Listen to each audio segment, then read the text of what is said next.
சொந்தங்கள் அனைவருக்கும் அன்பார்ந்த வணக்கம். இது போன வாரம் செவ்வாய்க்கிழமை செவ்வாய் ஓரையில் வெத்தலை தீபம் ஏற்றின வீடியோ தான் இது. இந்த 2025 வருஷம் மகா கந்த சஷ்டி விரதம் வருது இல்லையா, அந்த விரதத்தை பற்றி இந்த வீடியோவில் பார்க்கலாம். நம்ம சேனலை முதல் முறையாக பார்க்குறீங்க அப்படின்னா சப்ஸ்கிரைப் பண்ணி சப்போர்ட் பண்ணுங்கள். இந்த வெத்தலை தீபம் ஏற்றினதால் நிறைய பலன்கள் உண்டு. அதெல்லாம் ஒவ்வொரு வீடியோவாக நான் கொடுத்துருக்குறேன். அந்த பார்க்கணுன்னு நினைக்கிறவங்க நம்ம சேனலில் இருக்குது, அந்த வீடியோவை பாருங்கள். இப்போ வாங்க நம்ம வீடியோக்குள்ளே போகலாம். மகா கந்த சஷ்டி விரதம் இருக்கிறதுக்கு முன்னாடி 48 நாள் விரதம் இருந்து வழிபாடு செய்கிறது ரொம்பவே சிறந்தது. விரதம் இருக்கணும்னு நினைக்கிறவங்க அதாவது 10ஆம் தேதி, அதாவது செப்டம்பர் மாதம் 10ஆம் தேதி ஸ்டார்ட் பண்ணிங்க அப்படின்னா கரெக்டாக சஷ்டி அன்னைக்கு கந்த சஷ்டி விரதம் முடியும் போது 48 நாள் ஆகும். பெண்களாக இருந்தீங்க அப்படின்னா அந்த நாள் தள்ளி போகிறத கணக்கெடுத்து அதன்படி நீங்கள் விரதம் இருக்கலாம். விரதம் இருக்கும்போது சரி அந்த 4-5 நாள் விட்டுட்டு கூட மறுபடியும் அந்த விரதத்தை கண்டினியூ பண்ணலாம். சஷ்டி விரதம் முடிஞ்சதுக்கு அப்புறமா கூட 48 நாள் பூர்த்தி செய்கிறது இருந்தாலும் அது எந்த ஒரு பிரச்சனையும் கிடையாது. நான் முதல் முறையாக போன வருஷம் 48 நாள் அசைவ சாப்பாடு சாப்பிடாம தினமும் ஒரு வேளை உணவு மட்டும் ஸ்கிப் பண்ணிவிட்டு 2 வேளை சாப்பிட்டுட்டு நான் விரதம் இருந்தேன். அதே போல் சஷ்டி அந்த அக்டோபர் 22ஆம் தேதியிலிருந்து 27ஆம் தேதி வரைக்கும் பால் பழம் மட்டும் சாப்பிட்டு விரதம் இருக்கலாம், இல்லை தண்ணீர் மட்டும் குடித்து விரதம் இருக்கலாம்.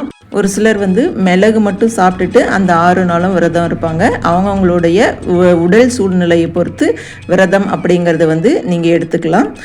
நான் போன வருஷம் விரதம் இருந்தேன். அந்த 6 நாளும் தயிர் சாதம் மட்டும் சாப்பிட்டுட்டு விரதத்தை நான் மேற்கொண்டேன். இந்த வருஷம் இப்போ 48 நாள் விரதம் என்னால் இருக்க முடியாது.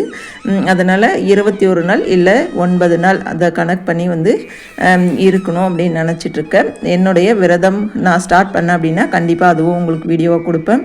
போன வருஷம் கந்த சஷ்டி விரதம் நான் இருந்ததனுடைய பலன் எனக்கு இந்த வருஷம் கிடைச்சது. ரொம்ப ரொம்ப சந்தோஷம். அந்த முருகப்பெருமானுக்கு கோடான கோடி நன்றிகள் தான் சொல்லணும். என்னுடைய ஆசை, நான் எதை நினச்சி அந்த 48 நாள் போன வருஷம் விரதம் இருந்து வழிபாடு செஞ்சனோ அதனுடைய பலன் எனக்கு கிடைச்சது. ரொம்ப ரொம்ப சந்தோஷம். இந்த வருஷம் விரதம் இருக்கணும், 48 நாள் இருக்கணும் அப்படின்னு நினச்சிட்ருக்கேன். கொஞ்சம் ஒரு சில தடங்கள் வர முருகருக்கு விரதம் இருக்கணும் அப்படின்னு நினச்சாலே பல தடைகள் அதெல்லாம் தாண்டி நம்ம விரதம் இருக்கிறது அப்படிங்கிறது அது கடவுளுடைய ஆசீர்வாதம் அப்படின்னு தான் சொல்லலாம். 48 நாள் விரதம் இருந்து வழிபாடு செய்யுங்க. கண்டிப்பாக நீங்கள் என்ன கேட்டாலும் கிடைக்கும். 48 நாள் இருக்க முடியல, பெண்களால் தொடர்ந்து இருக்க முடியாது, அதுவும் எனக்கு தெரியும். அப்படி இல்லைன்னா 21 நாள் விரதம் இருக்கலாம். அந்த 21 நாளும் உங்களால் விரதம் இருந்து முருகரை வழிபாடு செய்ய முடியல அப்படின்னாலும் கவலையே படாதீங்க. கந்தனுடைய அருள் கருணை நமக்கு எப்பயுமே கிடைக்கும். மனசார நம்ம முருகா என்னுடைய பிரச்சனை இதுதான், என்னால் இருக்க முடியல அப்படின்னு சொல்லிட்டு வேண்டிட்டு அந்த 6 நாள் 6 இல்லை 7 நாள் 6 நாள் கந்த சஷ்டி, 7ஆவது நாள் திருமணம், அதாவது முருகப்பெருமானுக்கும் வள்ளி தேவசேனாக்கும் திருமணம் முடிகிற வரைக்கும் அந்த 7 நாள் விரதம் இருந்து நீங்கள் வழிபாடு செஞ்சீங்க அப்படின்னாலே உங்களுடைய அனைத்து பிரச்சனைகளும் தீரும். நீங்கள் எதை நினச்சி அந்த விரதத்தை மேற்கொள்கிறீங்களோ அது அடுத்த வருஷம் இந்த கந்த சஷ்டி நாளில் கண்டிப்பாக உங்களுக்கு நிறைவேறும். 100% நான் சொல்கிறேன், எனக்கு நடந்தது. ஆனால் நான் போன வருஷம் விரதம் இருக்கும்போது நம்பிக்கை இல்லாமல் தான் நான் விரதம் ஸ்டார்ட் பண்ணேன். இதில் சொல்கிறதுக்கு ஒரு தயக்கமும் எனக்கு கிடையாது. எனக்கு என்ன நடந்துச்சோ அதை தான் நான் சொல்கிறேன். நான் சொல்கிறது உண்மை. நம்புங்க, நம்பலைனாலும் அதை பற்றி எனக்கு கவலை இல்லை. ஆனால் முருகருக்கு தெரியும். நான் நம்பி தான் விரதம் இருந்தேனா இல்லை விரதம் இருக்கணுமே அப்படின்னு இருந்தேனா அப்படின்றது அந்த முருகருக்கு தெரியும். விரதம் இருந்து வழிபாடு செஞ்சோம் அப்படின்னா கண்டிப்பாக நம்ம கேட்டதை முருகர் நமக்கு கொடுப்பாரு. இது என்னோட கருத்து. விரதம் இருந்து வழிபாடு செய்கிறவங்க கண்டிப்பாக செய்யுங்க.